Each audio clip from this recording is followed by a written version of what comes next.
Since the release of Super Smash Bros. Melee, the franchise had become one of Nintendo's most recognizable and successful franchises, even after only releasing 2 games. Fighting against the odds as a console exclusive on some of Nintendo's least successful hardware during a time when fighting games as a whole were seeing a decline in sales, Smash Bros. Managed to flourish, building an incredibly strong die-hard fanbase who were clamoring for more, so developing a sequel seemed like an obvious choice for Nintendo. However, for the series creator and director Masahiro Sakurai, it was time for something new, as he decided to leave HAL Laboratories after 14 years, leaving the future of the Smash Bros. Franchise uncertain.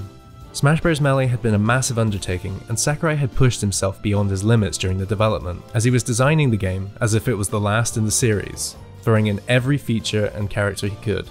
But now, as Nintendo was helmed by Sakurai's former colleague Satoru Iwata, the former president of HAL Laboratories, the company was about to undergo a massive change in focus, with their new home console, the Revolution, and fans wanted a new Smash Bros. Game to help lead the charge. However, to make a game that would truly surpass the expectations of fans and continue the series' legacy, Iwata knew they would need Sakurai.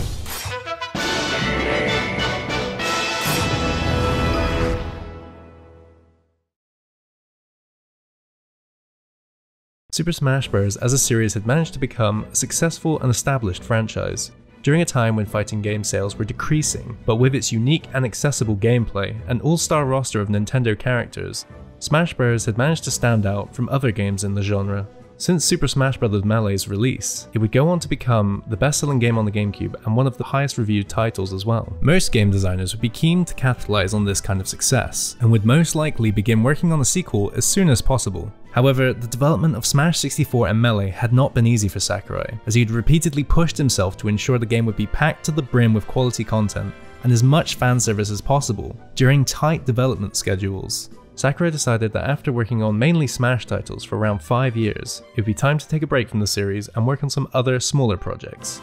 Sakurai would return to the Kirby series as chief director on Kirby Nightmare in Dreamland, working alongside director Shinichi Shimomura, who had worked as a map designer on Kirby's Adventure and Dream Course, and also directed Kirby's Dream Land 2, 3, and Kirby 64 The Crystal Shards. Nightmare in Dreamland was an updated version of Kirby's Adventure, featuring overhauled visuals, new minigames, and a new time attack mode that allowed you to play through the game as Meta Knight. Whilst this game was in development, Kirby also had another project on the horizon, but this time outside of the realm of video games.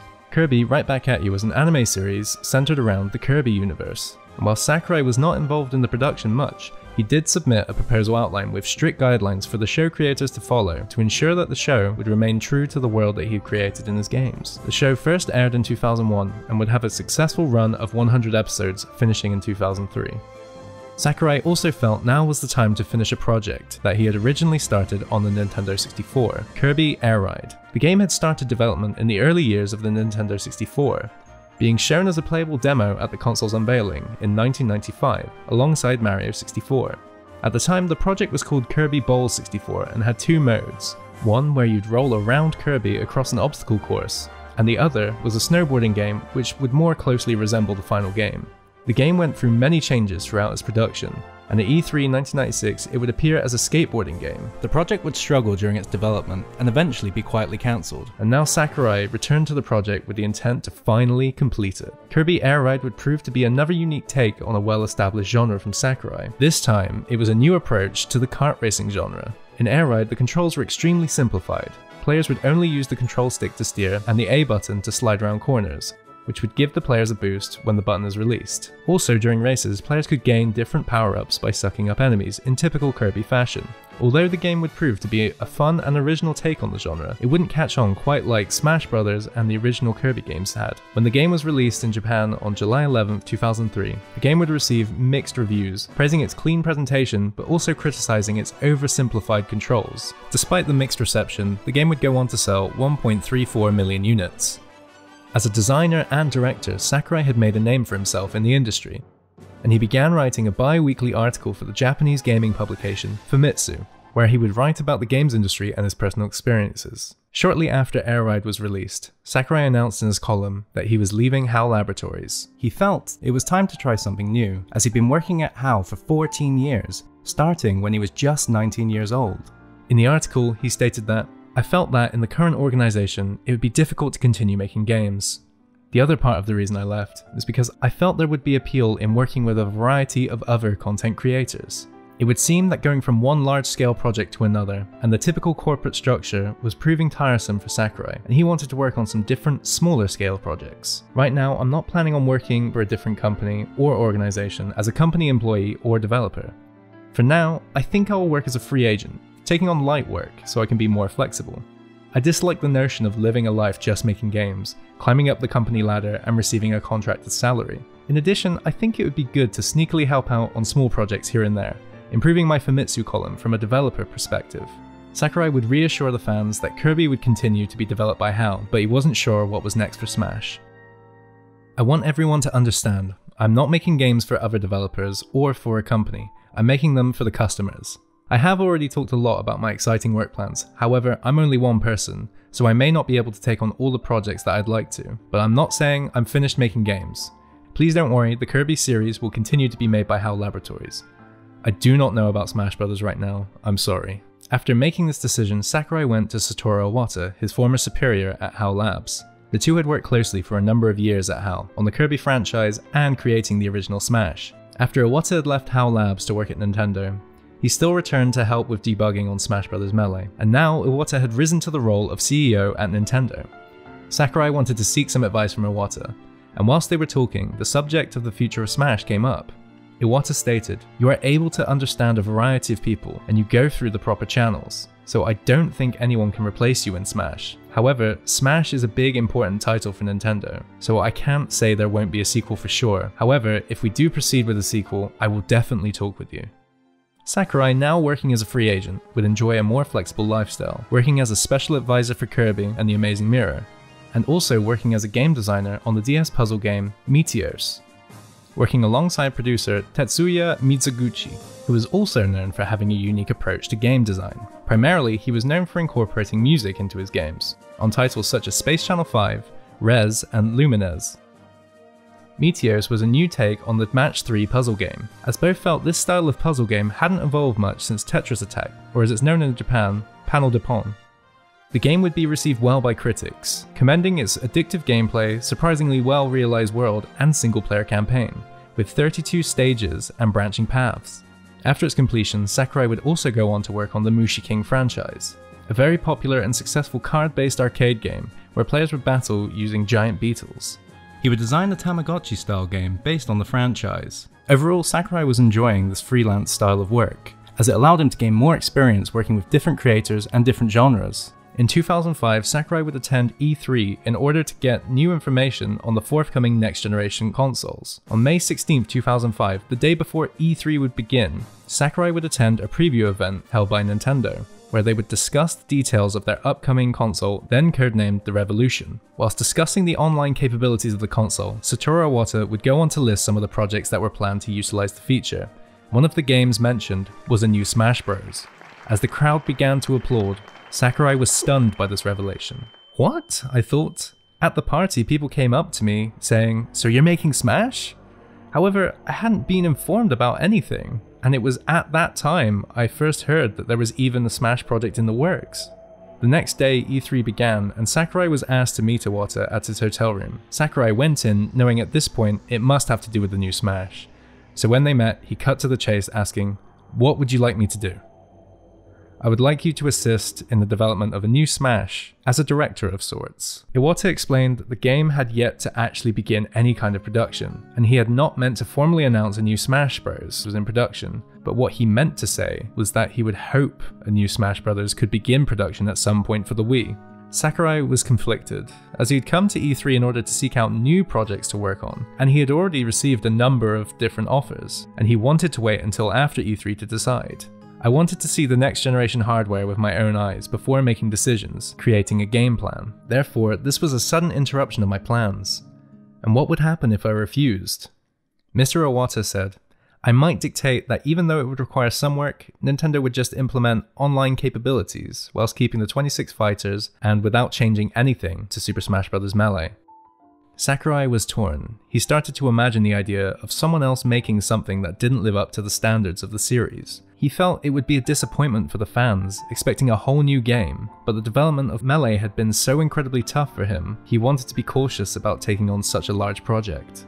During E3, Sakurai consulted with Eiji Aonuma, the producer of the Legend of Zelda series, about what he thought the right thing to do would be, and Aonuma encouraged Sakurai to direct the next Smash game, stating, "To put it bluntly, if you aren't involved with Smash, then I guess it's the end of the series. Without your ability to integrate a variety of games, your skill, design sense, and without your way of thinking, the team would fail. Simply put, there is no one who can replace you. I believe that we would be forced to make a new Smash game without heart." Sakurai was finally convinced, as he decided that a new Smash game would be one of the best ways to show his potential as a game director. So almost 4 years after Melee's release, Sakurai signed up to direct Smash once again.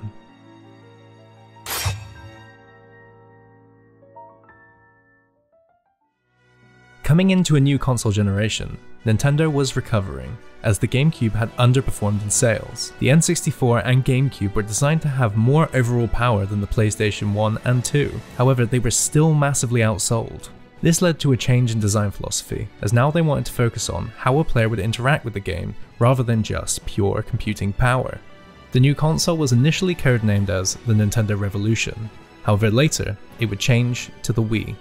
The Wii's hardware was based on the GameCube's architecture, but updated with new features and more powerful components. The Wii was designed to sidestep the power struggle between Xbox 360 and PlayStation 3 by undercutting the competition on price and offering a new gaming experience that would encompass their core gaming audience as well as non-gamers. And when the Wii finally released in 2006, it would show that this gamble paid off, as the console would go on to massively outsell the competition, becoming Nintendo's most successful home console.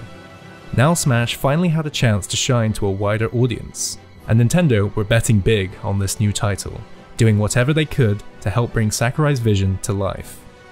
After working as a freelancer for a few years, Sakurai enjoyed the fact he could remain separate from the typical corporate structure. After he finished a game, he was free to pursue whatever he wanted. So in order to maintain this, he founded a small company, Sora Limited, with only 2 members of staff. The purpose of this was so that Sakurai could remain independent from the publisher and development team on whatever games he would work on. So with Nintendo publishing and Sakurai directing, the project now needed a studio to develop the game. HAL Laboratories were too busy and didn't have enough staff to support on another project. However, they did provide Sakurai with the assets from Melee to help speed along development. Shigeru Miyamoto suggested the studio Game Arts, who had just finished up working on their game Grandia 3. When Sakurai met with the team to discuss the possibility of working on Smash, the staff were incredibly keen to take on the project. The team at Game Arts were huge fans of the series and had played over 10,000 matches of Melee. Even though the staff hadn't developed a fighting game before, Sakurai believed they would be a good fit for the project, and agreed to bring them on. With a development team in place, they now needed an office, and they eventually settled on Takadanobaba in Tokyo. Sakurai moved to be near to the office and began working feverishly on the design document for the game, working in the office as it was being constructed. Sakurai finished the project plan by July 7, 2005, and full-scale development would begin in October 2005, as the office construction had been completed. A building we built for the sole purpose of making a new Smash Bros. Game. Only Nintendo could go through all this effort for one game. All of this expresses how big the expectations are for the project. So I feel that I can't make a half-hearted game. From holding up in my room drawing design documents, to establishing Sora, moving closer to the office, and working until my body nearly caved, I did it all for Smash. Just as he had done with Melee before it, Sakurai was ready to devote everything he could to make this next Smash game the biggest one yet, and development would continue quietly until May 11th, the day after Nintendo's E3 2006 conference. The game would be announced to the public. Great Fray Smash Bros. X was the Japanese title, but to the rest of the world it'd be known as Super Smash Bros. Brawl, and fans would be blown away by some of the new characters and stages revealed, as well as a brand new gameplay mechanic that had been in the works for years.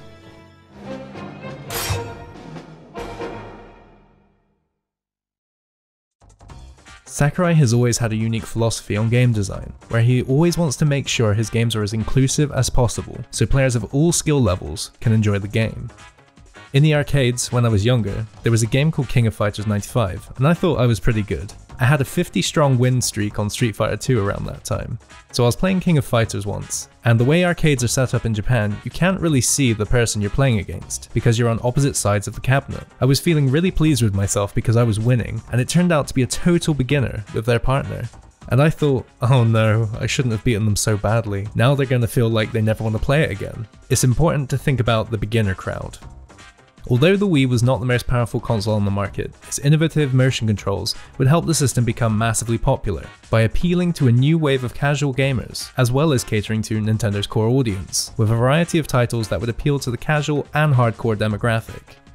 This core philosophy with the Wii aligned perfectly with Sakurai, and now with the massive success of the Wii, Smash Bros was about to reach a wider audience. But in order to make a fighting game appeal to a wider demographic, Sakurai felt there needed to be some adjustments made to the more technical and demanding gameplay of Melee. I did have some reflections on how that game turned out. I had created Smash Bros to be my response to how hardcore exclusive the fighting game genre had become over the years. But why did I target it so squarely towards people well versed in video games? Then that's why I tried to aim for more of a happy medium with Brawl's gameplay balance. Sakurai felt the series was leaning too heavily towards the hardcore demographic, so some major changes were implemented to ensure newcomers wouldn't be put off. After all, the Wii was finding massive success with new gamers, so Sakurai opted to make the gameplay more accessible by slowing the gameplay down and making characters less weighty and more floaty, similar to the gameplay of Smash 64. Also, the team either removed or tweaked some mechanics, specifically so that high-level veteran players would not have such a commanding advantage over newcomers. Directional air dodging was removed, making it impossible to wave dash. Dashing was now significantly slower, and there was also a chance that your character could trip, thus negating dash dancing. And also, L cancelling was removed. Why is it that L cancelling, which you could do in Melee, was removed in Brawl? It's the same reason as the reduction in game speed. First, doing all of that on the Wiimote would be close to impossible. And again, it considerably increases the gap between beginners and high-level players. Brawl had moved away from Melee's faster gameplay, which favoured quick, aggressive combos. As a result, the gameplay was more defensive. Pro-level player MVD would comment, every hit was very much earned as opposed to Melee, where if you got a grab or something, everything that followed was pretty flowcharty. The combo system isn't there. This made Brawl more focused on walking instead of running, and being slow as opposed to being fast. You could still be fast in the game, but your defense was the shining point. One of the main selling points for the Wii was its motion controls. However, Sakurai had decided to stick with a more conventional control scheme, and adapted the traditional controls from Melee to the Wii's new controller. I think it would have been impossible to design the game with more unconventional controls. However, in the end, I set aside several ideas, as I thought it was important to dedicate our resources to developing what gamers were looking for. The game supports a number of different control options, such as using the Wiimote and Nunchuck, or the Wiimote sideways on its own. If you're looking for a more traditional controller, you can also use the Wii Classic controller, or even a GameCube controller, as the original model of the Wii featured full GameCube backwards compatibility. Brawl also allowed players to completely customize the button mapping of any input method, by creating a player profile allowing players to optimize their controls around their playstyle.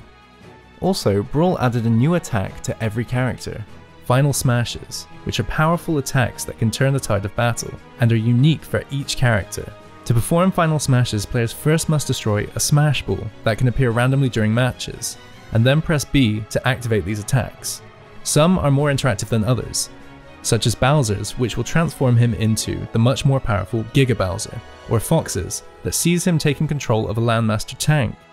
Final Smashes had actually been planned as an inclusion since the very first game, back on the Nintendo 64. Some of the voice clips used in-game were recorded in the original sessions for Smash 64. Pikachu, Ness, and Captain Falcon's Final Smashes would use the audio recorded in these sessions.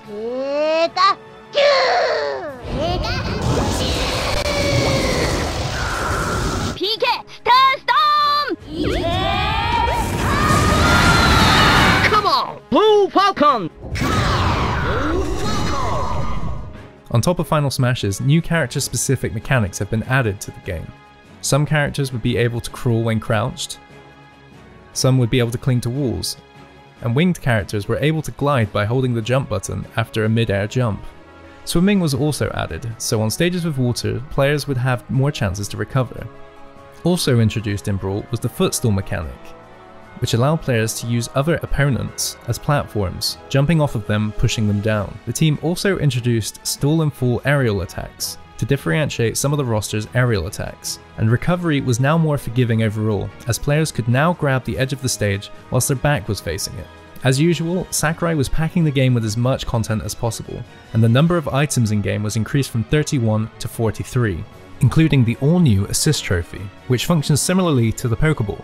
When the item appears on stage, the character who activates it will receive an assist from a randomly selected guest character. There are 27 different assist trophies in total, all with unique characters and effects, such as Andros from Star Fox, who will fire projectiles from the back of the stage, Devil from Devil World, who will move the stage camera and boundaries, and Metroid will latch onto enemies, causing them damage, preventing them from using recovery moves. These assist trophies allowed Sakurai and the team to include more characters and franchises in Brawl in a way that didn't require as much development time as a playable fighter. And coming into Brawl, expectations were high for the character roster, and Sakurai was determined to once again exceed them.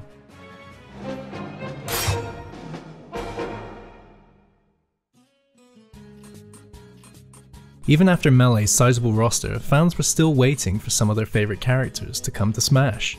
Sakurai has since revealed that there were characters that were considered, but ultimately had to be cut from Melee. Wario had consistently been one of the most requested characters since the release of Smash 64. Sakurai really did want to put him into Melee, stating, "If I had time to add one more character, Wario would have made it in." Ness was planned to be replaced by a new character, Lucas, the protagonist of the then upcoming Mother 3. However, as the game was having difficulty with development, it was unclear when the game would actually be released, so they opted to stick with Ness. During Melee's development, a number of other characters were considered to represent the NES era of Nintendo. These characters included Mark Ryder, Takamaru from Mysterious Marasami Castle, Ayumi Takibana from Famicom Detective Club, Balloon Fighter, Urban Champion, Clu Clu Land, and Excitebike. However, in the end these characters were passed over in favour of Ice Climbers, due to the characters' either lack of popularity or difficulty in creating a moveset for them.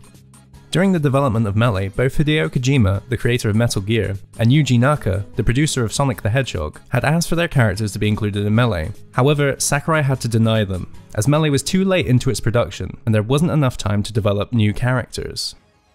Coming into Brawl, Sakurai was aiming to build the biggest roster yet, and using the characters from Melee as a base, and having a longer development time, the team were able to boost the size of the roster considerably. At the start of the game, you'll have 21 characters unlocked, almost as many as the complete roster from Melee, with 13 returning fighters and 8 newcomers, with a further 14 characters to unlock, bringing the roster to a massive 35 fighters, or 39 if you include character transformations. When Brawl was first revealed to the public, fans were treated to another surprise at the end of the trailer. Solid Snake would be joining the roster, the first non-Nintendo character to be added to Smash. Here in Brawl, Solid Snake is based upon his appearance in MGS2, Sons of Liberty. He's a heavyweight character with an impressive ground game, with his strong and quick physical attacks, reflecting his use of CQC in the Metal Gear series. He also has decent range with a number of his attacks being based around explosives. His up smash is a mortar and his side smash is an RPG. His running neutral is his iconic roll attack, and his neutral attack is his typical 3-hit combo. His neutral special is a grenade that can be held in his hand and thrown at enemies. When it's on the stage, it functions like a normal item and can be picked up by any player. Side B has Snake pulling out a Nikita missile that the player can control. Up B, Snake grabs onto a Cypher, giving great vertical recovery. Snake can drop off at any point and still attack whilst in the air, unlike most up Bs that leave characters in a helpless state. Down B is a C4 that can be planted on the stage and detonated at will. These can also be attached to other characters. And Snake's final smash has him firing a grenade launcher onto the stage whilst hanging from a helicopter. Fans were blown away as they never expected a third-party character to be included, even though many were highly requested.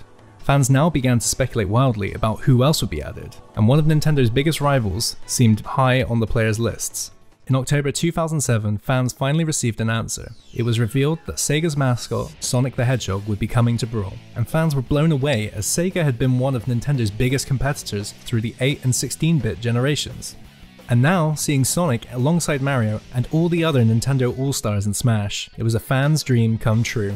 Naturally, Sonic is the fastest character in the game overall, making him quite difficult for newcomers. His neutral B is a homing attack, as seen in Sonic Adventure where he flies towards the nearest target. Up B is the spring jump, offering great vertical recovery, The spring acts as a projectile and can be used to gimp opponents' recovery. Side B is the spin dash, where Sonic curls up into a ball and performs a short hop, then starts rolling towards the opponent at high speed. Down B spin charge is similar to the spin dash, although it has no short hop, and this can be charged up. Sonic's final smash has him transform into Super Sonic, using the Chaos Emeralds, and the player can control Sonic as he flies around the stage. Diddy Kong is an agile middleweight character with some unique moves, mostly inspired by his appearance in DK64. Neutral B is the Peanut Pop Gun, a projectile that can be charged. However, if charged too long, it can explode, stunning Diddy Kong. Up B, Rocket Barrel Blast, has Diddy flying through the air. The player can control the trajectory of Diddy Kong during this attack, and the distance covered depends on how long you charge it. Side B, Monkey Flip, launches Diddy towards the enemy, either grabbing or kicking the opponent. This can also be used to help with sideways recovery. Down B, Banana Peel, is a projectile that can trip enemies. Surprisingly, this attack would prove to be one of Diddy's strongest assets when it comes to combos. His final smash, Rocket Barrel Barrage, has Diddy wearing his jetpack and flying around the stage using his peanut guns. Meta Knight joins from the Kirby series, and is generally considered to be one of the best characters in the game's meta, due to his incredibly quick attacks, numerous recovery options, and strong attack options, making it quite easy to pressure opponents. Neutral B, Mac Tornado, traps opponents in a barrage of slashes. The direction of the attack can be influenced by the player, so escaping from this attack can be difficult. Side B, Drill Rush, launches Meta Knight forward, performing multiple slashes. Up B, Shuttle Loop. Meta Knight performs a loop in the air, which transitions into a glide for incredible recovery. Down B, Dimensional Cape. Meta Knight will disappear and reappear. This is useful for dodging attacks and projectiles. Where he reappears can be influenced by the control stick, and if the B button is held, he'll perform a slash when he returns. His final smash, Galaxia Darkness, has Meta Knight ensnaring opponents with a flick of his cape before performing a powerful slash. King DDD finally makes his debut appearance in Smash, after being planned but cut from Smash 64. Neutral B is similar to Kirby's Inhale, however DDD is unable to copy opponents' abilities, he can only spit them out. Side B, Waddle Dee Toss, has DDD throwing out one of his minions. Most commonly it will be a Waddle Dee, but there's also a chance it could be a Waddle Doo or Gordo. Down B, Jet Hammer, is a chargeable hammer swing, which can cause damage to DDD if charged for too long. Up B, Super Jump, has him leaping upwards and crashing back down with a powerful stomp, causing damage to nearby opponents. The heavy fall can be cancelled by pressing down. And his final smash, Waddle Dee Army, has DDD calling in his minions to mob the stage whilst he dances in the middle. Toon Link fills in for Young Link in Brawl, with updated visuals now based on the Link from Wind Waker and Phantom Hourglass. He has a number of tweaks to his fighting style and moveset to differentiate him more from Link. He has much better recovery, and his arrows charge quicker and travel further. His boomerang is larger, and his spin attack has a larger hitbox, and also can be charged. His down air is a stall and fall attack, and his final smash is the same as Link's but stylized to fit Cartoon Link's aesthetic more. Wolf, Star Fox rival pilot, joins the roster, with a moveset heavily based off of Fox and Falco. His Neutral B blaster is slower but stronger, and the weapon itself can cause damage to close enemies, before it fires. Side B, Wolf Flash, launches diagonally, and if you hit the sweet spot, the attack will meteor smash airborne opponents. His down B reflector looks different and doesn't stall him in the air. It also reflects projectiles back quicker than Fox and Falco. His final smash is the Landmaster Tank, which is the same as Fox and Falco's. However, Wolf's is the fastest and most powerful, although its duration is shorter. Pokemon Trainer is the first trio character, where instead of controlling the trainer, you instead control either Squirtle, Ivysaur, or Charizard. Much like Zelda and Sheik, all of the different Pokemon share damage, but have completely unique properties and movesets. On the character select screen, you can select which Pokemon you would like to start the match with by clicking on the Pokemon portrait. When switching in fights, there's a determined order to what Pokemon comes next, and when a Pokemon is KO'd, you'll be forced to switch out to the next Pokemon. However, the KO'd Pokemon will still be selectable once you've returned to the stage. Pokemon Trainer also has a number of unique characteristics, such as stamina. If specific Pokemon are played for longer than 1 minute 20 seconds, their damage output will get lower until they're tagged out to rest. Also, all of the Pokemon experience type effectiveness, being resistant to certain elemental attacks and weak to others, as seen in the Pokemon series. However, rather than affecting the damage, it will only affect knockback. Squirtle is the smallest and most agile of the three Pokemon, and is able to wall cling. His Neutral B is a charged water blast that pushes enemies back. Side B, Withdrawal, Squirtle tucks into his shell and slides across the stage. Whilst in the shell, Squirtle won't receive damage. However, if another player jumps on Squirtle, he will be stuck on his back. Up B, Waterfall, has Squirtle scrambling up a torrent of water. The direction can be changed during this attack. Ivysaur is a more projectile-based middleweight. Neutral B, Bullet Seed, is a short-range vertical projectile. Side B, Razor Leaf, is a horizontal projectile. Up B, Vine Whip, is a tethered recovery using Ivysaur's vines. There is a sweet spot on this attack, and you can do more damage on the tip. And finally, Charizard is a powerful heavyweight with good range. Neutral B, Flamethrower, Charizard spits out fire continuously. If the button is held, the attack will weaken over time. Side B, Rock Smash. This attack is slow and short range, but deals major damage. Up B, Fly, has Charizard spiraling upwards, surrounded by flames. Pokemon Trainer's final smash sees all three Pokemon coming together to perform the triple finish, where all of the Pokemon will perform some of their most iconic moves at once. Squirtle uses Hydro Pump, Ivysaur uses Solar Beam, and Charizard uses Fire Blast. Lucario is a new Pokemon introduced in Generation 4. Lucario is a fighting steel type. Many first thought Lucario was a Mewtwo clone due to their neutral Bs looking similar, and their floaty air control. However, Lucario is a completely new character with many unique characteristics, such as Aura, which is a passive ability where Lucario's damage output is reduced at low damage, but increases at higher percentages, giving Lucario players a greater chance at making a comeback. Neutral B, Aura Sphere, is a quick charging blast that shoots directly straight. Side B, Force Palm, Lucario fires an Aura Blast in front of him. If the opponent is close, the move acts like a grab. Up B, Extreme Speed, launches Lucario upwards. The direction can be changed, and if he comes into contact with a wall, he can cling on to it, making it a very strong option for recovery. Down B, Double, functions like a counter attack, however the player can choose which side to attack from when a counter is triggered.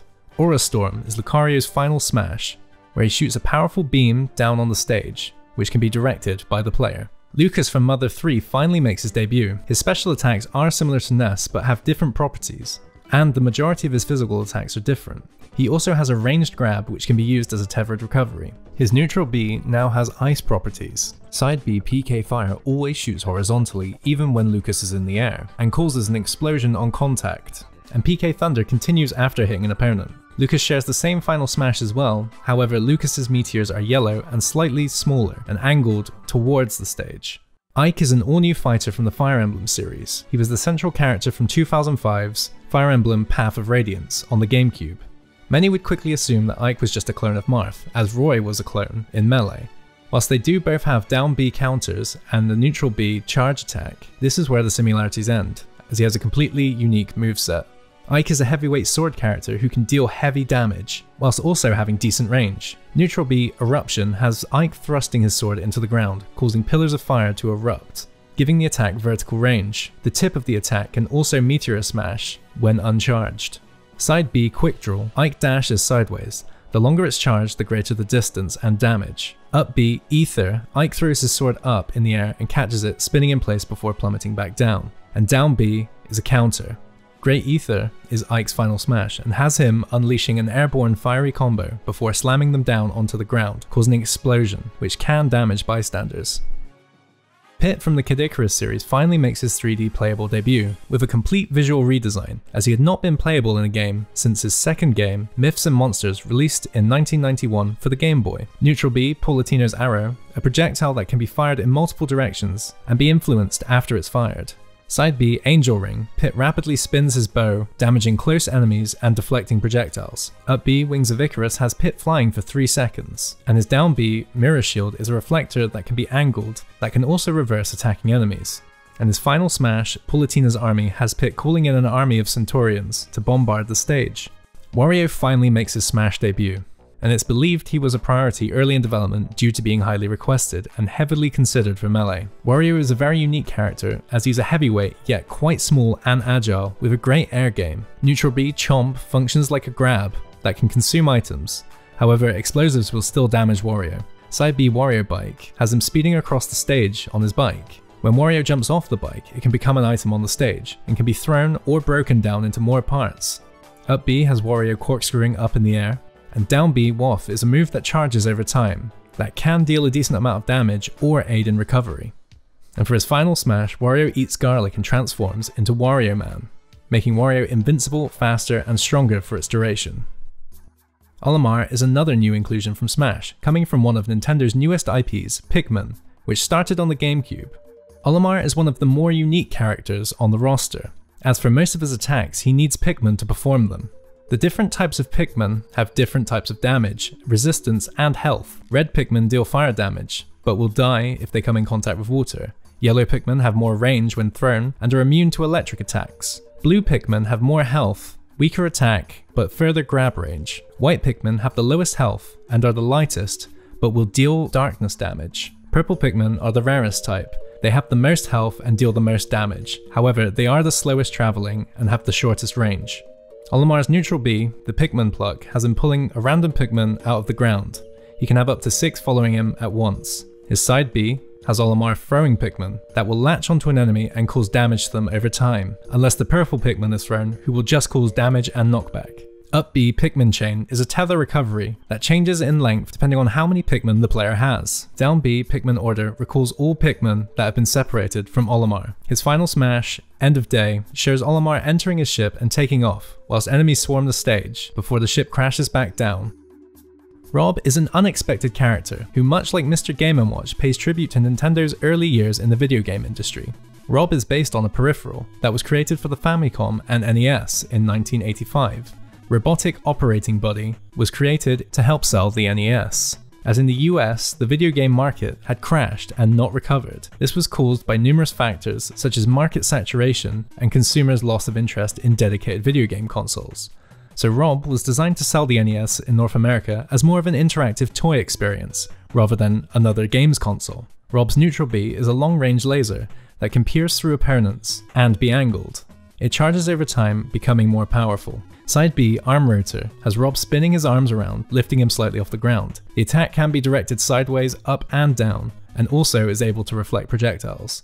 Up B, Robo Burner, is one of the best recoveries in the game, as Rob can be directed in any direction for the move's duration.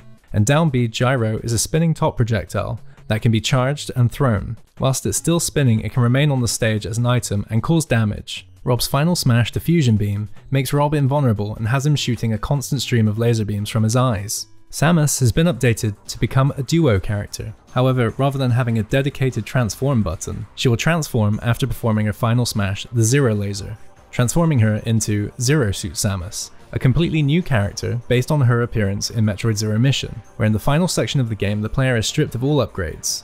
Zero Suit is a lightweight character with excellent mobility and speed. She can crawl, wall jump, and she is quite a technical fighter. Her neutral B, Paralyzer, fires a shot that will stun opponents, dealing small damage but opening them up for an attack. Side B, the Plasma Whip, is an incredibly effective attack with a sweet spot, where if opponents are hit on the end of the whip, it can be a good tool for KOing. Up B, Plasma Wire, Samus fires her whip directly upwards, which will cling to the edge of the stage, like a tethered recovery. This is a very versatile move, performing multiple hits on opponents, and pulling them down if the tip connects. Down B, Flip Kick, is an agile aerial flip, which can be used for recovery. If this move connects with a wall, Samus will automatically wall jump. And her final smash, Power Suit Samus, has her regenerating her power suit, and any characters nearby will be caught in the blast. While she doesn't have her own slot on the character select screen, if the player holds shield while starting a match, you can start as her. Also, if you perform the up and down taunts very quickly, you can transform mid-match as well. With 18 newcomers in Brawl, there was a massive variety in movesets, and Sakurai and the development team were aware of fans' complaints about clone characters in Melee, so in Brawl, they made special effort to tweak and change some of the movesets of returning characters. Mario returns with the same core moveset, although his down B, Mario Tornado, has been moved to his down aerial and has been replaced by Flood, a move based on Super Mario Sunshine, where Mario can charge a water blast that can help to push characters away from the stage, limiting their recovery. And Mario's final smash is Mario Finale, a powerful screen-clearing fire blast. Luigi's moveset remains the same, however he's received some minor tweaks in animation to help differentiate him from Mario. Luigi's final smash, Negative Zone, creates a large green bubble on the stage. Players caught inside will be afflicted with a number of different effects, such as reduced attack power, being launched further by attacks, continuous damage, time slow, sleepiness, uncontrollable taunting, dizziness, and increased chances of tripping. Peach's moveset has remained the same, however her side B, Peach Bomber, releases a cloud of hearts now, rather than the explosions seen in Melee. Her final smash, Peach Blossom, puts all enemies to sleep, inflicting damage depending on their distance from Peach. Also, this attack spawns in health restoring Peaches, giving her a chance to heal and get in a free hit too. Bowser has generally been improved from Melee, as his speed and recovery have been improved, and his side B has changed from the Koopa Claw seen in Melee to the Flying Slam, where Bowser will grab an opponent and perform a flying suplex. In his final smash, Bowser will transform into Giga Bowser for a limited time, making him much larger and stronger and adding darkness effects to his attacks. DK has seen a lot of improvements in general, to his mobility, recovery power, and range whilst maintaining the same moveset. His final smash, Conga Beat, is inspired by the Donkey Konga / Jungle Beat series, which sees DK playing his bongos, creating a shockwave. If the player presses A in time with the beat, the power and range of the blasts are increased. Yoshi has slightly improved recovery, as his up B now has a small jump. And Yoshi's final smash, Super Dragon, sees Yoshi sprout wings so he can fly freely and spit fireballs. This move is based on Super Mario World, where Yoshi could obtain different powers by holding different coloured shells in his mouth, and there was a rainbow shell that would give Yoshi all powers at once. The name of the move is also from Super Mario World, as in the Japanese version of the game, the note you find at Yoshi's house is signed Super Dragon Yoshi. Kirby's final smash, Cook, is based directly off of the Cook ability from Kirby. The more opponents or items sucked into the pot, the more damage it causes. Link receives a few updates. Visually, now he's based on his appearance from Twilight Princess, including his side B boomerang, now being the Gale Boomerang, which can suck in opponents and items, bringing them back to Link. Also, Link's up B spin attack can now be charged, similar to its appearance in most of the Legend of Zelda titles. Link's final smash, the Triforce Slash, traps close by enemies in a prison of light as Link unleashes a flurry of attacks. Visually, Zelda has also been updated to her appearance from the Twilight Princess. Both Zelda and Sheik share the same final smash, the Light Arrow, an iconic and powerful item from the Zelda series. Here, the Light Arrow delivers a strong blast of light across the screen, delivering high damage that can hit multiple characters. However, the damage does decrease after each character it hits. Ganondorf again is updated to his Twilight Princess design, and whilst he still shares the same core moveset as Captain Falcon, he now has more unique animations to better reflect his character. His final smash, Beast Ganon, sees Ganondorf transform into his Ganon form, seen in many different Zelda titles. The appearance here is directly based on the Twilight Princess version. Fox retains his moveset from previous games, but has visually been updated to be a mix between his appearance in Star Fox Assault and Command. His final smash sees him taking control of a Landmaster tank, allowing to hover, roll and fire his cannon. Whilst Falco shares the same final smash, his version has better mobility, roll damage, but weaker cannon blasts. Falco has also been given new updated animations and tweaks to his attacks to make him more distinct from Fox, such as Falco now kicks his reflector away from himself, giving the attack some range. Pikachu retains the same moveset with some minor tweaks, making him more mobile. He can now crawl along the ground while crouched, and wall jump. Pikachu's final smash is Volt Tackle, where Pikachu becomes a ball of electricity that darts around the stage, with the players being able to influence his direction. Jigglypuff's final smash, Puff Up, sees the character inflate larger and larger, until it reaches full size and then deflates, causing massive pushback to enemies.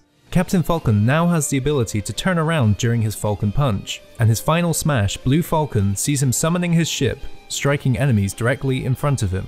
Ness summons meteors that rain down from the top of the screen with his final smash, PK Starstorm. Ice Climber's final smash, Iceberg, summons a huge iceberg in the middle of the stage, making all platforms slippery and causing damage and possibly freezing all opponents within range.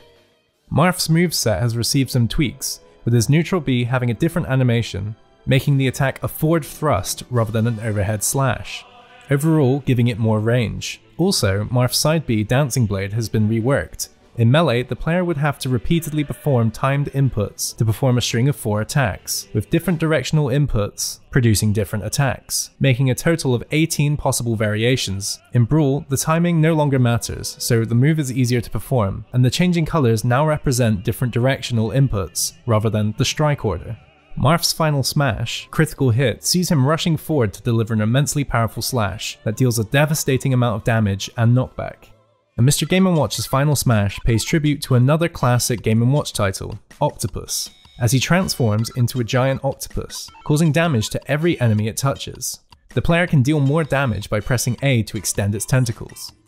Overall, across the 21 veterans and 18 newcomers, there was a massive amount of diverse characters for players to choose from, and more representation for all of the franchises involved with the game. So naturally, the number of stages would also have to be increased.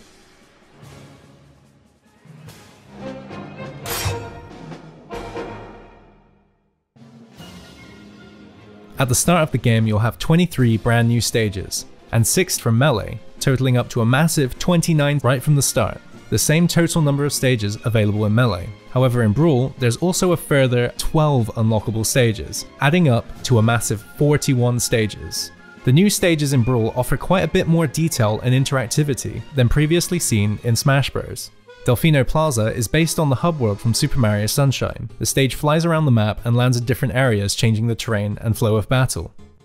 Mushroomy Kingdom, or as it's known in the Japanese version of the game, the Ancient-ish Kingdom, is a side-scrolling stage that recreates the first 2 stages from the original Super Mario Bros. Visually, the stage has changed to give it an ancient and deserted look, as if no one had been there since the original game. Whilst the 2 different stage layouts are separate, it's possible to choose what stage you want to start on by holding different button combinations on the stage select screen. Luigi's Mansion has players fighting in a downsized version of Luigi's Mansion featured in the GameCube title of the same name. This stage is made up of 3 levels. The first and second floor can be destroyed, leaving the stage as a flat plane, until it resets. Mario Circuit is inspired by the Mario Kart series, and sees players fighting at the intersection of a figure-8 track, where the player will have to change levels in order to avoid the Shy Guys racing around the track. WarioWare Inc. is based off of Wario's popular microgame series, where players will start battling on a standard stage until they're taken into a microgame, where they'll have to perform an action such as dodging arrows or remaining completely still. Players who successfully complete these actions will be rewarded with items, superstars, mushrooms, or damage recovery. Rumble Falls is Donkey Kong's new stage based off of Donkey Kong Jungle Beat. The stage scrolls vertically and horizontally, and players will have to fight to stay on the screen whilst avoiding spikes and other hazards. The Bridge of Eldin is a new Legend of Zelda stage based off the area from Twilight Princess. During the fight, the stage will transform based on events from the game. Players will have to look out for King Boblin as he rides across the stage, hitting any players in the way. He will also drop a bomb in the center of the stage, which will destroy a section of the bridge, creating a pit. Later, the broken section will be replaced by Midna. The stage transformation can be prevented if players deal enough damage to Boblin. Pirate Ship is a new Zelda stage taken from The Wind Waker, and it serves as the home stage for Tomb Link. The stage features a number of hazards, with enemy cannons that can appear in the background of the stage, and a catapult that can fling players. The ship will eventually land on a small rocky island, changing the terrain, until the ship continues sailing. The King of Red Lions sometimes will appear at the back of the ship, acting as another platform, and also occasionally a tornado will lift the ship into the sky, making the gravity weaker on the stage, until it lands back in the water. Norfair is a new stage from the Metroid series, based off the location on planet Zebes, seen in Metroid and Super Metroid. Players will have to avoid the lava on the stage as it will rise up from the bottom and come in from the sides of the stage also, and sometimes a wave will come from the back of the stage, and players will have to fight to get into a safe area. The Frigate Orpheon is another new stage from the Metroid series. This area is based off the first boss fight from Metroid Prime. This stage has some moving platforms and will occasionally flip to a different arrangement. Yoshi's Island is a new stage based off of Yoshi's Island for the Super Nintendo. The stage will progressively change seasons, going from spring to winter. Occasionally, a blarg will appear on the side of the stage, creating a platform, and also some fly guys will appear holding items if they're turned on. Halberd was one of the first new stages to be revealed, being based off of Kirby Superstar, where Meta Knight attempts to take over Dreamland using the Halberd. The stage starts on the launch platform before taking to the sky. Then the platform will land on the Halberd. Players should remain vigilant as there's a cannon that will lock onto players and attack them. Lilac Cruise is a new stage based off of Star Fox Assault, where players will fight atop a platform as it cruises through a battle. The stage will tilt and move as it avoids other ships. Pokemon Stadium 2 is an updated version of Pokemon Stadium from Melee, featuring new stage variations, including electric, flying, ground, and ice types. Spear Pillar is based on the area from Pokemon Diamond and Pearl. During the match, legendary Pokemon can appear in the background, each having different effects on the stage. Dialga slows down time, and also can roar, dealing damage and strong knockback to nearby players. Palkia reduces the gravity and weight of the fighters by half, and it can also flip the screen, changing the controls. And Cresselia will throw energy crescents at the stage. Port Town Aerodrive is a new F-Zero stage being based on the stage from F-Zero GX. Similar to Mute City, players will fight on a platform that travels around the track. Players will have to look out for racers and at one point, the wall of the track.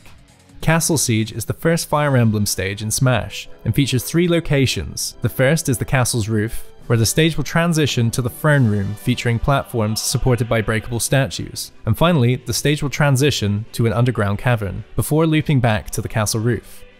Distant Planet is based on the Pikmin universe. Pellets will appear on the stage, and players can throw them at small onion ships in order to receive items. Frequently, the stage will rain and water will run down the slope on the side, washing away fighters.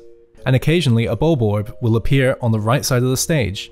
Players can stand on its head, but if they get too close to its mouth, it will eat them.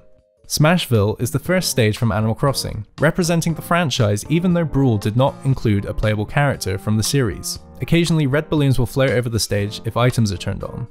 The stage changes from day to night depending on what time the Wii's internal clock is set to, and on Saturdays from 8 PM to 12 AM, KK Slider can be seen performing a concert. New Pork City is a new stage from Mother 3. The stage is by far the largest in Brawl, and would feature a spread out formation of platforms, including a pendulum and breakable floor. Occasionally, the Ultimate Chimera will appear and move slowly on certain sections of the stage. If a player comes into contact with it, then it will instantly KO them. Summit is a new stage from the Ice Climbers, which has players battling on top of a mountain peak, which eventually starts sliding down the mountainside, making all players more floaty, and eventually the stage will land in water, expanding the play area. However, players must look out for a fish lurking in the water that will KO players who swim for too long. Originally this stage was planned for Melee but was cut due to time constraints. Flat Zone 2 is another stage from the Game & Watch series. However, this time the stage shifts to different layouts based on different Game & Watch titles, including Fire, Oil Panic, Lion, and Chef. Skyworld is the first stage from the Kid Icarus series in Smash, and features breakable stone platforms supported by clouds. If the stone platforms are broken, then the clouds will act as a soft platform, letting you pass through. Breaking these also limits recovery for players, as the clouds do not have grabbable edges. Shadow Moses Island is based upon the iconic area from Metal Gear Solid 1. Initially, the stage is quite unique, as players can only be KO'd at the top of the stage. However, the watchtowers on either side of the stage can be destroyed, opening up horizontal blast zones. Occasionally, a spotlight will appear on the screen, and if a player is caught in the light, the classic alert sound effect from Metal Gear will play. Also during matches, a Metal Gear will burst through the background. This could be a Metal Gear Rex, Ray, or a Gecko unit, but only one of these can appear during a match. And also the level of snow can vary randomly. 75 Meters is a recreation of the stage from the 1981 arcade game Donkey Kong, which was the first appearance of Donkey Kong and Mario. Mario Bros is another stage based off of Nintendo's early arcade days, this time based off of the 1983 arcade game of the same name. PictoChat is based off of the application from the Nintendo DS, where you'd be able to send messages between DS consoles. The stage has 27 different variations that can be drawn, with unique layouts and hazards that can occur during matches. Hanebo is based off the interactive music game Electroplankton for DS. On this stage, all of the music and sound effects are dependent on the player's actions. Brawl's version of Battlefield and Final Destination are available from the start and visually have been redesigned. And Green Hill Zone is based off of the iconic stage from the first Sonic the Hedgehog game. On top of all these brand new stages, there are also 6 Melee stages and 4 more that can be unlocked, including Rainbow Cruise, Jungle Japes, Temple, Yoshi's Island, Green Greens, Corneria, Pokemon Stadium, Big Blue, Brinstar, and Onett. And for the first time ever in the series, a stage creator is included in the game, allowing players to create and share their own stages. With this massive selection of stages, of course there was going to be a huge amount of music to go along with them. In past games, there had typically been one track per stage, with some special exceptions in Melee. However, Sakurai wanted to go above and beyond once again. Brawl had several tracks per stage, as Sakurai wanted to cater to the increased fanbase and offer up more songs to give a greater coverage of the different eras of Nintendo. In total, there is an immense 258 tracks in Brawl. The player will start with 145 tracks, and will have to unlock the remaining ones by picking up CDs in games, unlocking characters, stages, and completing challenges. In order to achieve this high number of tracks, rather than creating a completely new remix for every single track, some would be taken directly from their original games, in order to save on development time. And also, most of the new remix tracks had to be outsourced. In total, there were 38 composers who worked on the game. including well-known composers such as Akihiro Honda, Koji Kondo, and Jun Senoue, just to name a few. With a massive 258 tracks, Sakurai wanted to ensure players would get a chance to hear their favourite songs. So the My Music feature was introduced, which would allow players to decide what tracks could play on each stage. And this feature even extended to the menu screen, allowing players to pick what track they would want to be the main theme for their game. The development team were determined to ensure that fans' favourite franchises would be fully represented, and they didn't want to miss out on any opportunity, especially as this would be the first time third-party characters from outside of Nintendo would be included. So a hidden Easter egg was added into the game for Snake, where if you play a match as Snake on Shadow Moses and press the down taunt button for exactly 1 frame, you will begin a codec conversation with either Roy Campbell, Otacon, or Mei Ling from the Metal Gear series. During these conversations, one of the characters will give Snake information about his opponents, similar to how Snake would receive intel in the Metal Gear series. Each character has a unique conversation. Mei Ling, Samus took her clothes off. That's just her in the Zero suit, Snake. And for Falcos, Snake will even find himself talking to Slippy from the Star Fox series. Copy, Snake. This is Slippy. What? Who is this? What are you, some kind of frog? Easy there, buddy. Just thought I'd hop on the wireless and give you a holler. Don't get mad. It was clear with Brawl that Sakurai wanted to please as many different types of fans as possible. However, there was one mode where he and the development team would go above and beyond.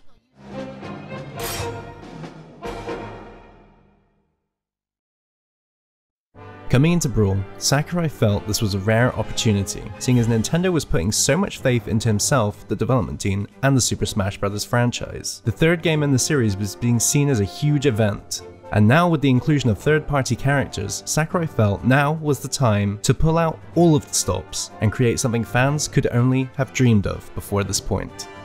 A fundamental idea at the start of development was that this would be the last Smash Bros. Title, and that ultimately there would be few opportunities for Nintendo characters and major well-known characters to gather in the same place.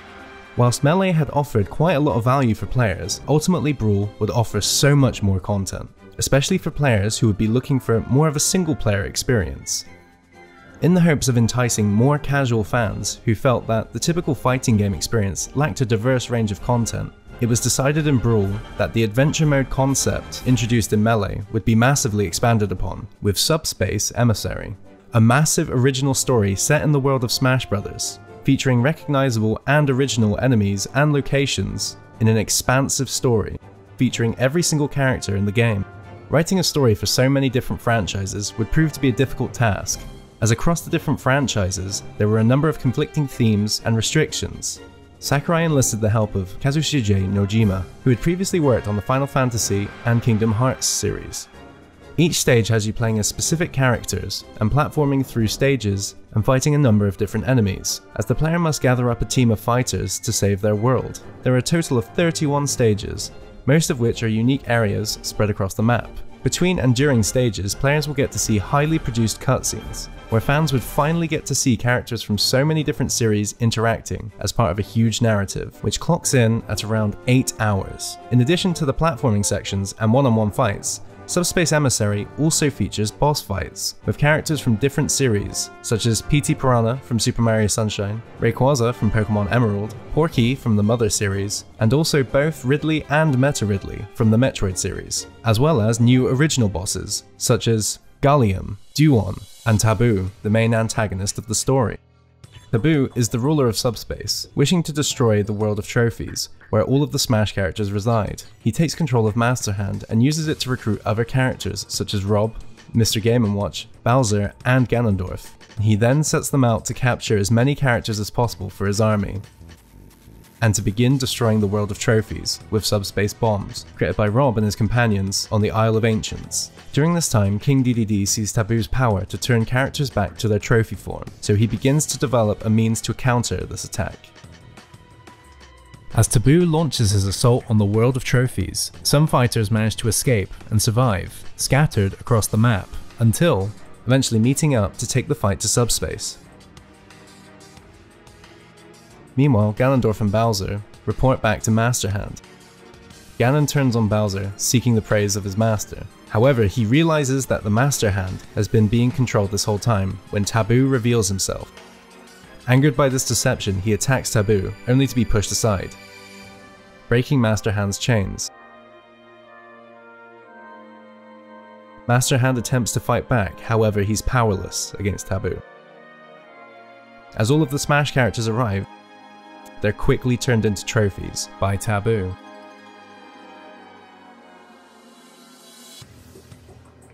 Who then seals himself inside the Great Maze, a massive interconnected stage constructed of the different locations ripped into subspace by subspace bombs. Back at King Dedede's castle, Luigi and Ness are revived thanks to Dedede's brooch. The two quickly revive Dedede, and the unlikely trio set out into subspace to rescue the others. Kirby also revives inside of subspace, having inhaled one of Dedede's brooches earlier. As both groups venture through subspace, they rescue lost fighters, and eventually they manage to meet up at the entrance to the Great Maze, where all the fighters decide to put their differences aside in order to take down Taboo.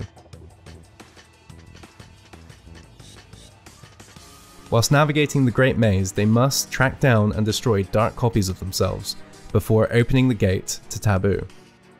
As the fighters finally approach Taboo, he begins to charge another blast, but then he's interrupted by Sonic the Hedgehog, destroying his wings and weakening his attack. Now the player must take down Taboo in a tricky boss fight. He has many strong attacks that demand the player to have mastered dodging and sidestepping. However, once the player prevails and Taboo is defeated, the world is restored, and subspace is sealed away. However, the Isle of Ancients, where the subspace bombs were created, remains sealed away and replaced by an X of light in the sky. The story serves as a great place for players to first get their bearings on the game and get used to each character, and playing through the mode you will unlock all of the characters as you come into contact with them. Jigglypuff, Wolf and Toon Link only become available after defeating Taboo. As they were finished late in development, they couldn't be included in the story cutscenes.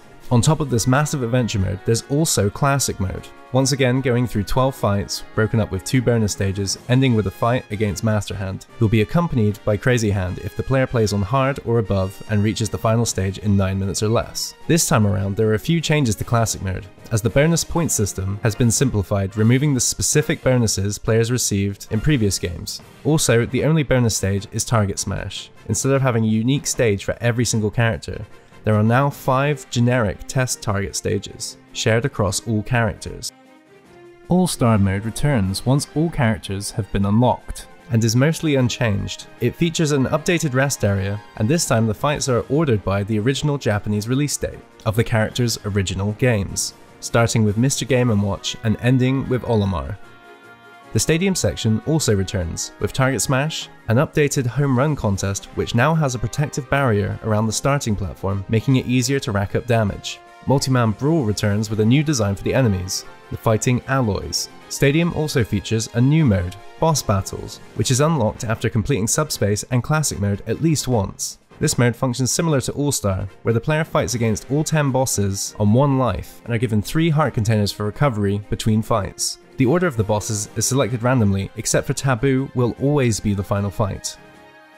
Every mode in solo play, apart from Classic, can actually be played in co-op, giving players more multiplayer options outside of just versus battles. Event matches return with a new set of 41 solo events, and 22 unique co-op events too, adding up to a total of 62 events, and now each event also has a selectable difficulty.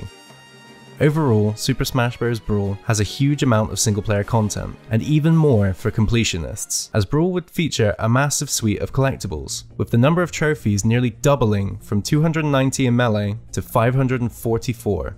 With a number of new ways to collect specific trophies. Finishing Classic will give you a character trophy, Final Smash trophies are collected by completing All-Star, Subspace enemies will have to be captured using a trophy stand item, and some trophies can only be collected after finishing specific challenges.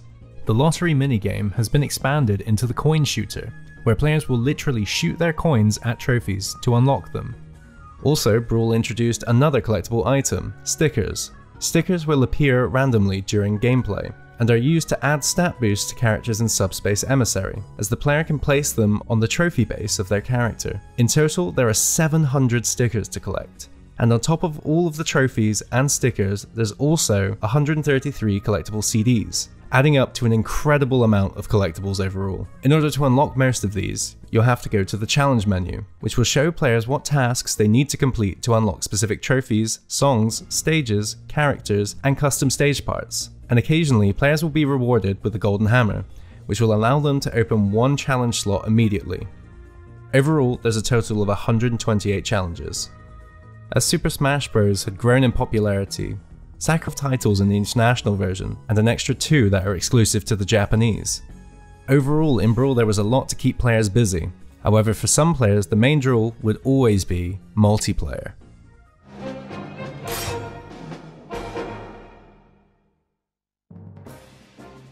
Group menu is where players could set up fights against their friends.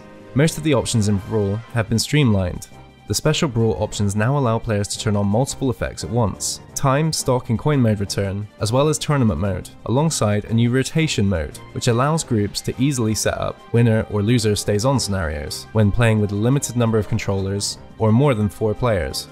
One of the features that Nintendo wanted to push, and was even the catalyst for Brawl's inception, was the Wii's online capabilities. In the last generation of consoles, the Xbox and PlayStation 2 both offered online play. However, Xbox was the service that really popularized the feature with Xbox Live. So Nintendo wanted to get on even footing with the competition. And as Smash Bros. Was one of the most highly requested titles for the system, it'd be a perfect draw for players. Online, players could choose to play with anyone or just with their friends in free-for-all or team battles, and also home run contest. Players could set their own custom messages that would appear when they taunt, but only whilst playing with friends. When waiting for a match to start, players would be dropped onto a practice stage, known as the waiting room, where they could practice on a sandbag whilst waiting for a match to start. Players were also able to send and receive screenshots, replays, and custom maps from their friends. Whilst the online was a great addition overall, the general experience and quality of gameplay felt a little bit behind the competition, as their online interface was somewhat clunky and lacking in features. But many fans were just happy to have an opportunity to play the game online. It was clear that Sakurai was taking advantage of every opportunity to make sure that this Smash Bros. Would have every feature he had ever envisioned for Smash. And Nintendo had great faith in Sakurai. It was clear Nintendo would do whatever they could to support the project. They created a purpose-built studio just for him, allowed him to remain as a freelancer, and hired developers and staff that he thought were fit for the job. They even allowed the team to delay the launch of the game in Japan, and also twice for the rest of the world, in order to ensure the game would meet the high standards of fans. And once again, Sakurai had taken on the task of keeping fans in the loop, with steady streams of updates coming through the game's website, Smash Bros. Dojo. Although this time, the site would be published in 7 different languages, and the site would be updated 5 times a week, leading to a total of 230 updates from its launch in May 2007. The page received around 1 million views a day at its peak. The hype around this new Smash Bros. Title was growing exponentially, and fans were clamoring to play it. So in 2008, after over 2 years of development time, the fans and critics would finally get a chance to see if Super Smash Bros. Brawl could possibly live up to the hype surrounding it.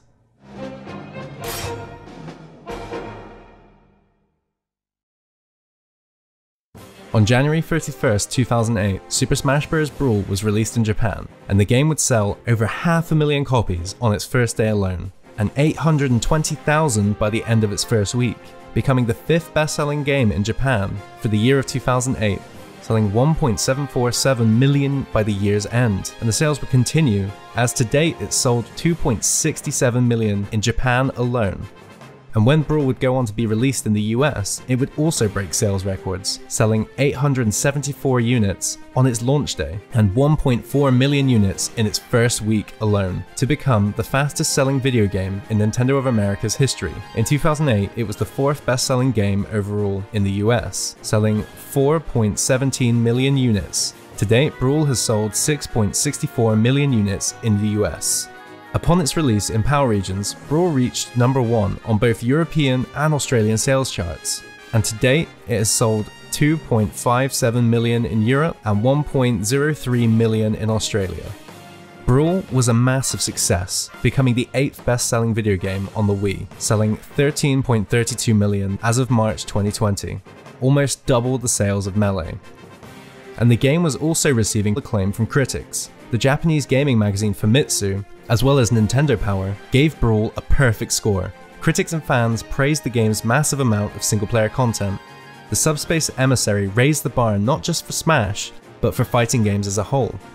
While similar styles of story modes had been seen in fighting games before, Brawl felt like a more polished and complete experience. Mortal Kombat had created a story mode with Conquest, which featured in Mortal Kombat Deception and Armageddon. However, these modes were superseded by Subspace, as its core gameplay transitioned seamlessly between fights and exploration, and also its production values and interactivity were a cut above what any other fighting game was offering.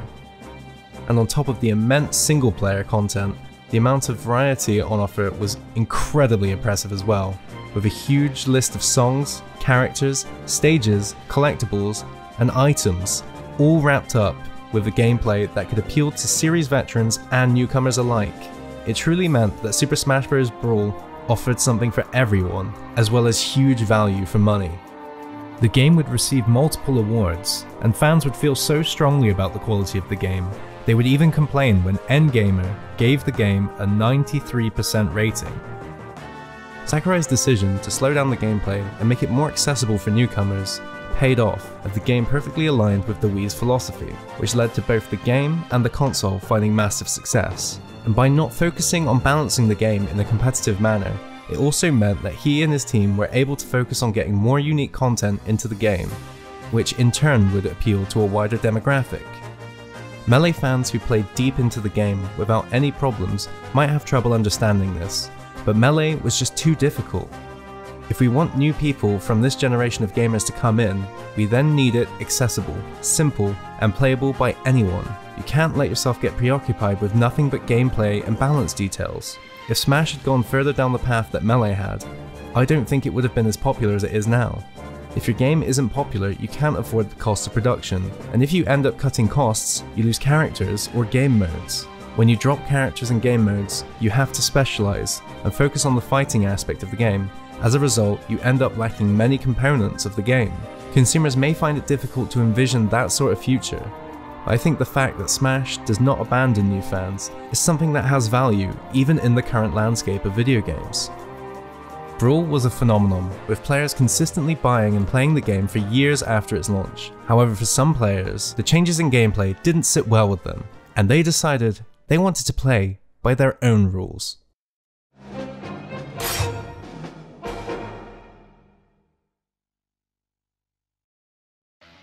Upon its release, Super Smash Bros. Brawl had a large and active competitive community, thanks to the foundation that had been established by the tournament scene that Melee had built up. Brawl burst onto the competitive scene and became famous for frequently drawing in over 100 entrants for tournaments. The general success and hype around Brawl helped to increase the growth of the Smash scene in general, and Brawl's online, in spite of its inconsistencies, was also a huge factor, as people were now able to play within competitive rule sets outside of tournament venues, allowing players to practice against each other without having to travel. The internet in fact was one of the largest factors for the growth of the Smash community, as official sites like Smash Bros. Dojo had built up an immense amount of hype for the game prior to Brawl's release, and now the community took over, as major sites such as Smashboards, All Is Brawl, and YouTube spread it like wildfire. At tournaments, Brawl became the main event, overtaking Melee, as the general Smash scene focused on Brawl for most of 2008. Many top-level Melee players, including Mewtwo Azin, Ken, and Chilling, actively played competitive Brawl during the early years. During this time, some players would continue to play both Melee and Brawl competitively, and Mewtwo managed to become ranked number 1 in both Melee and Brawl. When first coming into Brawl, competitive players found that they needed to adjust, as much of the high-level techniques that Melee had centered around had been changed or removed. L cancelling had been completely removed, and you could no longer keep your forward momentum in the air after dashing, and characters must wait a slightly longer amount of time before being able to meteor cancel. The window for dash dancing is so small it loses almost all usefulness, and also hit stun was massively reduced. So the core competitive gameplay now felt incredibly different. Whilst Melee was focused on fast and aggressive combos, Brawl was more centered around an extremely deep neutral game. Although that didn't mean that Brawl didn't have its own advanced techniques. With the introduction of Dacus, dash attack cancelled up smash, lots of characters have new approach options, which adds a new layer of depth to both the neutral and punish game. As this new technique would shoot you extremely far forwards, you could get some extremely unorthodox combos that allowed for extremely potent mix-ups. Meta Knight and Snake were considered the top 2 characters in early Brawl, as both were absolutely dominating in tournaments. It was not uncommon to see top 8 brackets filled to the brim with nothing but Snakes and Meta Knights. Meta Knight had extremely quick attacks, giving him advantageous frame data and amazing edgeguard potential relative to the rest of the cast that could easily overwhelm players. Meta Knight was so dominant in the meta that a large majority of Smashboard users called for a ban on the character. However, the call for a ban did nothing, as the Smashback Room stated that it was too early in the game's meta to make such a drastic decision, and they left Meta Knight alone for the time being. In 2010, Smash returned to the MLG circuit, and MLG-hosted nationals were popping up all throughout the eastern United States. These events began to raise the profile of the Smash competitive scene, attracting both players and spectators from across North America. However, Nintendo would not allow MLG to livestream Brawl matches, which further proved that Nintendo didn't really care for the competitive scene. G-Ness, now known as Greatness, top Brawl Diddy Kong player, managed to win the circuit final MLG Dallas 2010 and walked home with $12,500, the largest prize check ever won by a single person at the time. It seemed like competitive Smash was back on the rise. Like I said, you can't catch this one. We'll send you a real one. Congratulations again, and enjoy the rest of the weekend. Hey guys, thank you so much. We appreciate it. Hopefully we'll see you again next year. Again, in the off season, work with us. Let us know the best way to continue to do this, because we do need your help, all right? Have a great night. Behave yourselves. However, the following year, the game would be dropped from MLG's lineup. Most would cite an infamous bracket manipulation between M2K and ADHD at MLG DC 2010 as the reason for MLG dropping Brawl, where ADHD and Mewtwo King had decided to split the pot earnings when they played each other in losers finals. While splitting the pot had been more common in grassroots events, MLG frowned upon the practice, and both players were banned from competing in MLG Dallas 2010. But there was also an equal case for Nintendo's lack of support being the reason that MLG would drop Brawl. In 2011 to 2013, after MLG dropped Brawl, more grassroots tournaments such as Apex took over as the dominant tournament series. Clash Tournament also allowed for HD streaming of Brawl sets, featuring for the first time ever professional Smash commentary. The Tri-State area became the unofficial hub for the Brawl community, as it was home to Apex and Clash tournaments, and was also the most active region in the US. During this time, M2K lost his status as the best Brawl player due to his inability to win a national tournament all throughout 2012 to 2013. He had very inconsistent placings at nationals and regionals during 2011 compared to Ally. He had become notorious for being upset by a lot of different players, most notably at Apex 2012, where he lost to Ocean, a Japanese smasher considered to be the best Brawl Rob player. M2K was expected to win as Rob was a very inconsistent mid-tier character, who could be easily countered by Meta Knight, and at Apex 2013, where he lost to Salem, who played Zero Suit Samus, who was also considered below the threshold of a top-tier character. The Mewtwo King vs Salem set at Apex 2013 would actually become one of the most famous Brawl sets in history. Mewtwo King! They're screaming out Mewtwo Oh, he's King! gonna go up! He's going up! Oh, He almost dies! Oh, man! Oh! What? That is so close! This is Why the is it so closest close? I've What the? Oh! That's it! What? And I can't sit down anymore. I can't sit down! I can't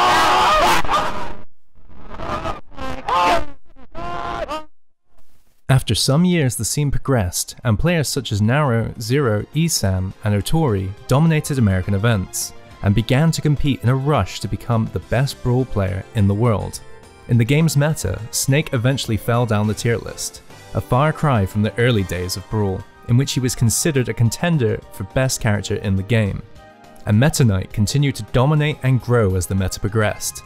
As he continued to fill top spots at major tournaments, more debates on forums ensued about the legality of Meta Knight in tournaments, pointing out that the entire meta centralized around this character. This culminated in the Unity Rule Set Committee, or URC, banning Meta Knight by a vote in 2011, taking effect in January 2012. However, this was lifted in April of 2012 as the URC disbanded, and it was once again up to tournament directors to decide whether to ban the character. Meta Knight was commonly banned in regions such as Texas and the Midwest, but Meta Knight remained legal in the tri-state area and Japan, the two strongest and most active Smash communities in the world. Besides the near undisputed dominance of Meta Knight, Ice Climbers and Olimar shot up through the tier list and became prominent in the Brawl meta. These characters were heavily criticized for creating slow, defensive-based gameplay that wasn't as captivating for viewers. The Ice Climbers were specifically targeted due to their zero-to-death chain grab that killed the pace of matches and ruined the tournament environment for both spectators and players. Many players would claim that Ice Climbers ruined competitive Brawl even more than Meta Knight's dominance did. The issues with Brawl's meta came to a head in 2013, as it was clear that Melee was the more popular game when it came to competitive play, after Melee's incredibly successful campaign to get voted into EVO 2013. And that very same year, a community mod, Project M, would release its first complete version with version 3.0, which would go on to start building a tournament presence. The mod tweaked the gameplay of Brawl to make it feel more like Melee, by tuning the stages and characters to better suit competitive play. The mod started with Brawl Plus, which was mainly focused on tweaking the gameplay, before some of the staff moved on to work on Project M, which would go on to modify more of the content of Brawl, bringing back some characters from Melee, including Mewtwo and Roy, and also some stages from 64 and Melee, whilst adding some new mechanics to characters. And Project M would go on being updated until version 3.6, which was released in August of 2015. The community embraced Project M, and some groups would even go on to continue its legacy, with mods such as Smash Bros. Legacy TE, Legacy XP, and Project Plus, all built upon Project M 3.6. As time went on, Project M's tournament numbers began to rise, and it steadily surpassed Brawl's at larger tournaments. Since 2014 to present day, there has been a steady decline in competitive Brawl. Following Melee's incredible success at EVO 2013 and Brawl's shift to a more defensive metagame, tournament activity was slowly deteriorating, as many players shifted back to either Melee or Project M. Unfortunately, Brawl's competitive peak was the shortest of the series. While Smash 64, Melee, and Project M still have quite strong and thriving communities, Brawl would maintain a smaller but still strong community of dedicated players who love watching and playing Brawl, and even saw a new player, Cody, rise to prominence in the post-Brawl meta, who started to dominate Brawl during 2017, placing in the top 2 at every tournament he attended, since return to Subspace. The game also remains popular in Norway, with the Norwegian tournament series Vivaldi, hosting Brawl as a main event. Although the game has been somewhat overshadowed by other titles in the series, it cannot be denied, Brawl was and still is a fantastic game, and one of the most unique entries in the franchise. Due to its widespread popularity and massive commercial success, it revived the waning Smash community and brought in new players into the scene, and was also the starting point for a new generation of competitive Smash players. Without this game, it's quite possible the series would not be at the level it is today, as it became not just an event that celebrated Nintendo, but now a celebration of gaming as a whole, breaking down the barrier for third-party characters to join. Whilst the competitive scene for the game may not be as big as other games in the series, it still played its part in contributing to the scene. Brawl stands on its own as a massive game offering an immense amount of content and value to its fans. After Brawl's release, the team that had been forged for the sole purpose of creating the latest entry in Smash Bros. Would go their separate ways, as Sakurai would go on to form a new studio, Project Sora, to begin development on a new Kid Icarus game for 3DS. Hearing that Sakurai had a new game in the works, Smash fans settled in and prepared for a long wait. After all, the wait for Brawl had been 7 years. Fans even continued to wait after the announcement and release of Nintendo's new home console, the Wii U, as there was no mention of a new Smash title, until 2013 when fans were shocked as it was revealed they would not only receive one Smash title, they would be getting 2.